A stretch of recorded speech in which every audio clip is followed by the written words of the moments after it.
Have you ever seen a boy fall in love, not with a girl, but with an idea? The idea that if he could just be seen, really seen, the world might finally clap for him. That's where our story begins. In the restless city of Ekunvale, where car horns sang louder than morning prayers, where dreams fought for space between concrete walls and dusty streets, there lived a young man named Tunde Akinyele, a mechanical engineering student at Ekunvale University of Science and Technology. He wasn't special, not in the way the world defines it. No designer clothes. No car. No social status. Just brains, quiet determination, and a toolbox that rattled louder than his confidence. Tunde was the kind of student who stayed back in the lab long after lectures ended, surrounded by gears, wires, and the smell of engine oil.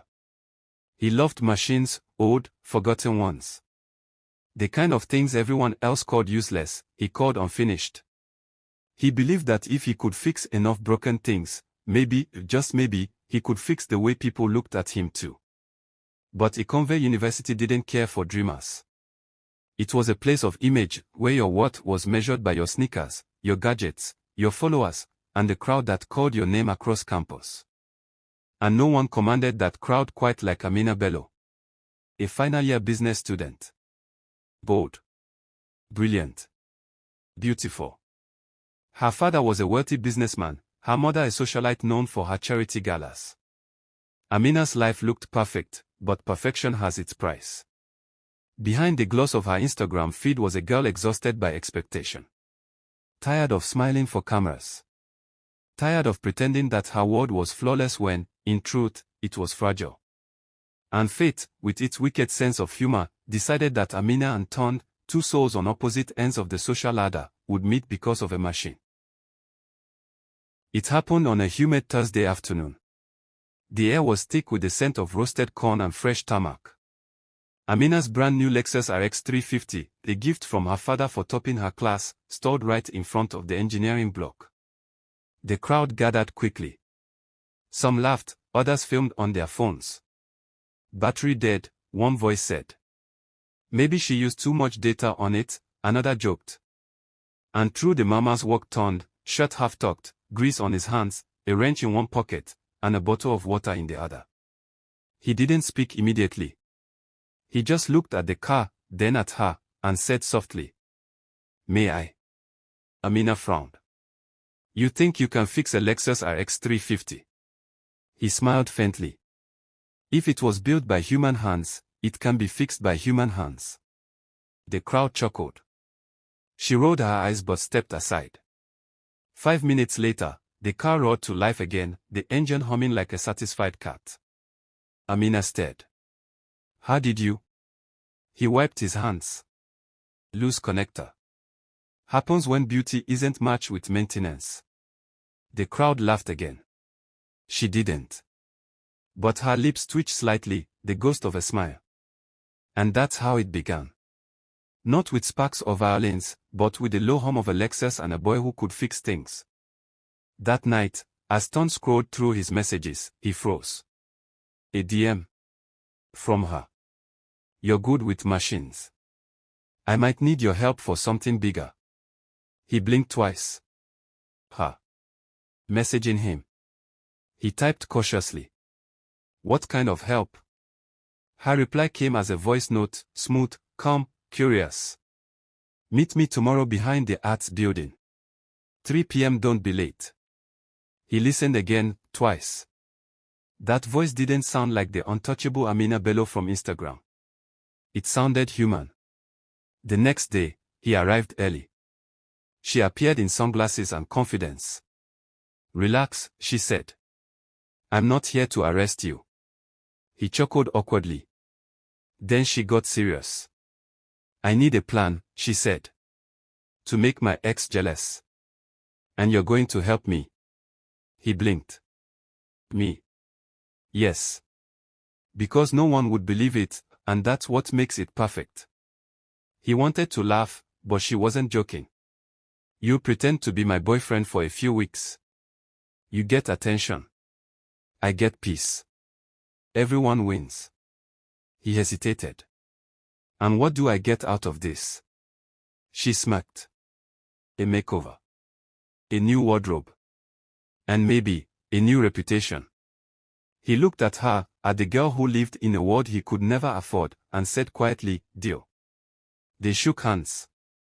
And just like that, two strangers signed a silent contract neither understood. The transformation began. Amina took him shopping. Out went the oil-stained shirts and worn jeans. In came crisp polos, sneakers, clean haircuts, and confidence lessons. At first, he stumbled. He didn't know how to pose, how to walk, how to smile for cameras. But Amina guided him, patient, calculating, almost kind. Soon, the whisper spread across campus. "Wait, Tunde. The engineering boy. Bro, he's dating Amina Bello. Guy, that girl's a miracle worker." For the first time, people noticed him. The same faces that once ignored him now wanted to sit with him. Professors greeted him. Security men nodded with respect. Tunde had entered a new world. And though it was borrowed, it felt good. But between all the pretending, something real began to bloom. He started falling for her, not for her fame, but for the way she laughed when she forgot herself. For the curiosity in her eyes when she asked about his machines. For the silence they shared when the world outside grew too loud. And maybe, just maybe, she was falling too. But the higher you climb, the more the wind reminds you that the fall is waiting. The cracks appeared when jealousy entered. Her ex, the rich kid who broke her heart, started mocking their relationship online. New project for Bello, one of his posts read. Building a man from spare parts. It went viral. Amina saw it. So did Tunde. But while she brushed it off, Tunde couldn't. The same crowd that once praised him now whispered behind his back. And suddenly, the fame that once felt sweet tasted bitter. Then came the night everything broke. The university was hosting a campus gala, lights, music, laughter, all of it shimmering with fake glamour. Tunde showed up, wearing the suit she'd chosen for him. But the moment he walked in, he had laughter. There and his friends were showing an old photo of him, the before version, oil-stained clothes, crooked glasses, toolbox in hand. They were mocking him. And Amina, she just stood there, frozen. He looked at her. "Say something." She hesitated. Just long enough. That silence was louder than any insult. He walked out, the crowd's laughter echoing behind him like ghosts. That night, he went back to his old lab, to the silence, the tools, the machines that never judged him. He sat there, staring at the half-built solar generator he'd abandoned for parties and photos. And for the first time, he cried. Because he realized he'd become the very thing he swore he'd never be, fake.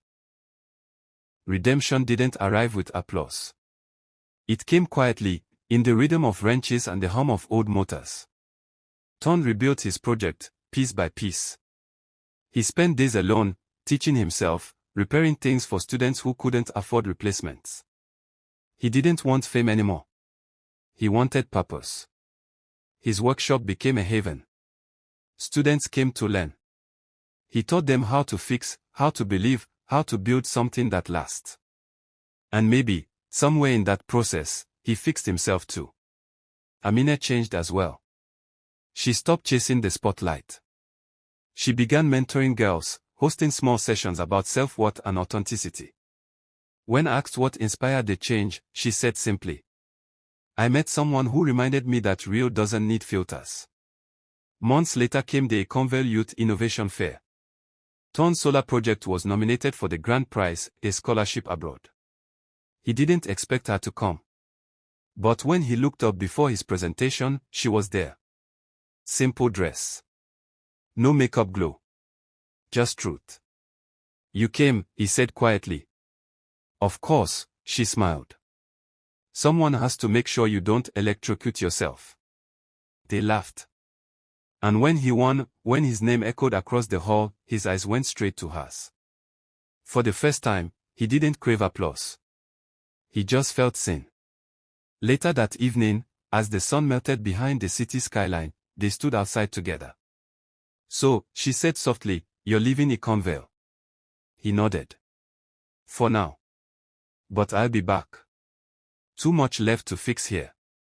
She smiled. Good. Because next time, I might need help fixing my car again. He grinned. Not this time. Next time, it won't be just a car. She raised an eyebrow. Oh? What then? He shrugged. Maybe a heart. She laughed, that laugh that once began a lie, now beginning something real. The city of Ekunvale has many stories. But this one stays. Because it reminds us that love built on pretense collapses under truth. And that sometimes, you have to lose the version of yourself people love. To become the person you were meant to be. So if you ever find yourself chasing attention, trying to buy love with looks or status, remember this. Hearts don't come with price tags. Love that must be earned isn't love at all. It's fear-wearing perfume. The world will tell you your value is in your clothes, your followers, your glow. But real light, the kind that doesn't flicker when the cameras go off, comes from within. Ton found it in humility. Amina found it in honesty. And together, they discovered the truth every soul eventually learns. When you stop pretending, when you choose growth over glory, when you love without performance, that's when love finds you. Not because you're perfect, but because you're real. So remember, hearts don't come with price tags.